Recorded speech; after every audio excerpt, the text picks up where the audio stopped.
आरव प्राची को रेस्टोरेंट लेकर चला गया। पर इत्तेफाक तो देखो, आरव और प्राची जहाँ बैठे हुए थे उसी से थोड़ी दूर पर अमन भी उसी रेस्टोरेंट में बैठा हुआ था।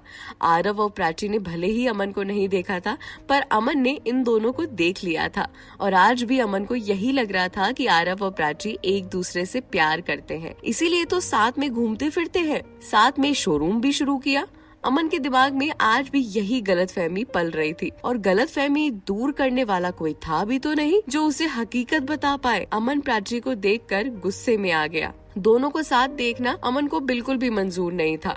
उसने अपना कोट उठाया और वहाँ से गुस्से में बिल भरकर चला गया।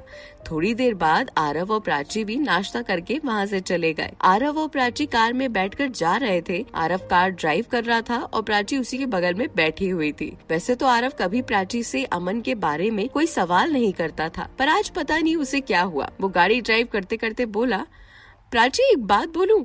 हाँ बोलना, प्राची ने खिड़की से बाहर देखते हुए कहा। तुम्हें अमन की याद नहीं आती कभी? आरव के मुंह से ये सवाल सुनकर प्राची थोड़ी हैरान सी हो गई और आरव की तरफ आश्चर्यजनक निगाहों से देखकर बोली, तुमने आज ये सवाल क्यों कर लिया? बस यूं ही उस दिन अमन हमारी मारुति लॉन्चिंग में भी आ गया था, फिर भी तुमने उससे कुछ नहीं कहा और उसने भी तुमसे कुछ नहीं कहा। मैं जानता हूँ तुम आज भी उससे प्यार करती हो, तो तुम उससे कह क्यों नहीं देती? ये क्या कह रहे हो आरव? तुम जानते हो ना वो पूजा से प्यार करता है और अब तक तो उन दोनों की शादी भी हो गई होगी और क्या पता बच्चे भी होने वाले हो। प्राची ने बात को पलटकर मजाक में करते हुए कहा। तुम उसे भूल गई? आरव ने प्राची की बात पर झट से सवाल किया।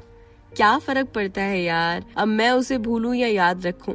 खैर तुम ये सारी बातें छोड़ो और ये बताओ कि तुम्हारी निखिल से बात हुई क्या? हाँ बात तो हुई थी। तो क्या कह रहा था वो? कुछ नहीं, यही कह रहा था कि तुम्हें दिल्ली लेकर आ जाऊं। अब तुम तो जाने के लिए तैयार ही नहीं हो, तो मैं सोच रहा था अकेले ही हो आऊं, इसी बहाने मधु से भी मिलाऊंगा। हाँ हाँ जाओ, बिल्कुल जाओ, प्राची ने मुंह सड़ाते हुए कहा। अरे मैं तो मजाक कर रहा था, ऐसे मुंह मत सड़ाओ। मैं नहीं जा रहा कहीं और ना जाऊंगा तुम्हें लिए बिना। ये हुई ना बात, पर ऐसा मजाक मत किया करो। तुम जानते हो ना यहाँ इंदौर में तुम्हारे अलावा मेरा कोई और दोस्त भी नहीं है। एक रीटा है, वो भी अपने काम में बिजी रहती है, तो वो भी मुझे इतना टाइम नहीं देती। हाँ ठीक है, पर सुनो तो सही, मॉर्निंग में 10 बजे हमें रूवल चौधरी की कंपनी जाना है। उनकी कंपनी क्यों? क्योंकि वो हमारे साथ मिलकर एक नई मारुति लॉन्च करना चाहते हैं, जो वो चाहते हैं कि इस साल के अंत तक हो जाए। पर क्या ऐसा हो पाएगा? कोशिश करेंगे, बाकी सब डीलिंग पर डिपेंड करता है। ये तो है यार। बातों बातों में ये लोग प्राची के फ्लैट पर पहुंच गए। प्राची को फ्लैट पर ड्रॉप कर आरव अपने घर चला गया। प्राची का फ्लैट गली में था और गली पतली होने के कारण वो गाड़ी नहीं जा पाती थी, इसीलिए आरव ने उसे गली के बाहर ही ड्रॉप कर दिया था। प्राची अपने कदमों से अपने फ्लैट की ओर बढ़ी जा रही थी। हल्की ठंडी हवा उसके शरीर में कपकपी मचा रही थी। वो अपना लॉन्ग कोट टाइट कर तेजी से आगे बढ़ने लगी, पर तभी किसी ने उसे पीछे से आवाज दी, प्राची सुनो। ये आवाज सुनकर प्राची के कदम अपनी जगह पर थम से रह गए। ये आवाज सुनकर वो हिम्मत नहीं कर पा रही थी कि पीछे मुड़कर देख पाए। वो जानती थी कि ये आवाज किसकी है, फिर भी उसने खुद को संभाल कर पीछे मुड़कर देखा। सामने अमन को देखकर प्राची ने अपनी आंखें बंद कर ली और एक गहरी सांस लेकर आंखें खोलते हुए बोली, जी कहिए। प्राची मुझे तुमसे मेरे बहुत सारे सवालों के जवाब चाहिए। बहुत सारे सवाल हैं जिनके जवाब नहीं मिले हैं मुझे अभी तक, और जब तक मैं अपने सवालों के जवाब नहीं ले लेता मैं यहाँ से नहीं जा सकता। अमन ने प्राची के बहुत करीब आकर धीरे से कहा। अमन के करीब आते ही प्राची ने अपने कदम पीछे किए और बोली, देखिए मैं पर्सनली ना आपको जानती हूँ और ना ही आपको जानना चाहती हूँ। आप कौन हैं, कहाँ से आए हैं मुझे नहीं पता, and please don't follow me. इतना कहकर प्राची वहाँ से भागते हुए सीधे फ्लैट पर चली गई। उसे बहुत डर लग रहा था कि वो अमन का सामना कैसे कर पाएगी, क्या कहेगी वो उसे। भागते भागते प्राची के दिल की धड़कन बहुत तेज हो गई। वो लगातार धक धक करती जा रही थी। उसकी आंखों से लगातार आंसू बह रहे थे। आज अमन का उसे यूं फॉलो करना उसे बहुत कुछ कह गया था। प्राची को लग रहा था कि अमन जानबूझकर उसे फॉलो कर रहा है और उसे परेशान करने की कोशिश कर रहा है। वही अमन, वो तो मात्र अपने सवालों के जवाब मांगने के लिए प्राची का पीछा कर रहा था। इन दोनों के बीच आज भी वही गलतफहमी जिंदा है जो 1 साल पहले थी। अमन को लगता था कि प्राची आरव के साथ खुश है, वही प्राची सोचती थी कि अमन अपनी वाइफ पूजा के साथ खुशी खुशी रह रहा होगा। लेकिन सच तो ऐसा कुछ था ही नहीं, जो ये दोनों जानते भी नहीं थे। खुद को कमरे में बंद कर प्राची ने करीब 1 घंटे तक रोई और थोड़ी देर बाद नॉर्मल होकर घड़ी की ओर देखा तो 10 बजने का इशारा कर रही थी वो।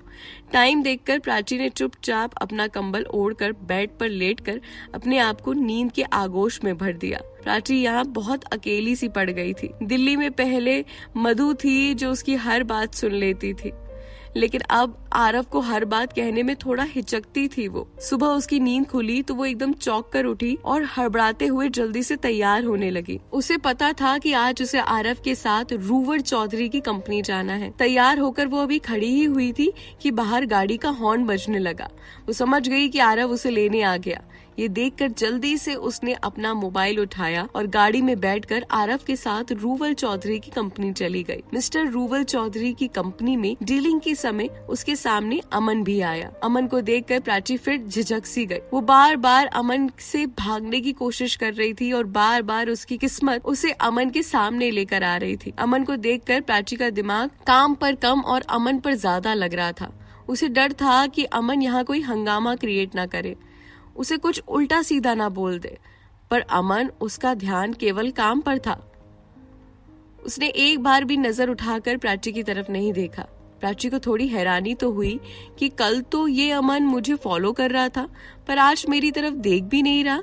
खैर जो भी हो, प्राची ने अपना ध्यान भटकाया और डीलिंग की मीटिंग अटेंड करके वहां से जाने लगी। पर आरव अभी रूवल के साथ बिजी था। प्राची उसे ढूंढते ढूंढते मिस्टर रूवल चौधरी के केबिन के गेट पर पहुंची तो अंदर उसने देखा कि रूवल चौधरी के साथ अमन और आरव दोनों मौजूद है। अमन को देखकर उसकी हिम्मत तो नहीं हुई कि वो अंदर जाकर आरव को बुला ले, पर उसे शोरूम टाइम पर पहुंचना था।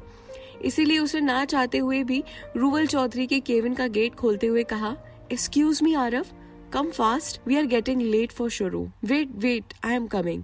आरव ने अंदर से जवाब दिया। थोड़ी देर में आरव रूवल चौधरी के केबिन से बाहर आया और प्राची को लेकर शोरूम चला गया। शोरूम में बैठे आरव और प्राची अपना काम कर रहे थे, पर प्राची को अभी भी यही जिज्ञासा थी कि वो आरव से पूछ ले कि अमन ने उससे क्या कहा, और बातों बातों में उसने आरव से पूछ ही लिया, सुनो आरव, अमन तुमसे कुछ कह रहा था क्या? नहीं तो क्या कहना चाहिए था उसे? नहीं, मैं तो बस पूछ रही हूँ। तुम दोनों वहाँ बातें कर रहे थे तो मुझे लगा। अरे हाँ, वो कह रहा था कि वो आज शाम की फ्लाइट से वापस दिल्ली जा रहा है। ये सुनकर प्राची ने बड़ी राहत की सांस ली कि चलो कम से कम अमन जा तो रहा है। उसके सर पर ये टेंशन तो कम हो जाएगी कि अमन उसे फॉलो कर रहा है, अमन उसका पीछा कर रहा है, उसके आसपास भटक रहा है। पर उसे बुरा भी लग रहा था कि अमन यहाँ से जा रहा है।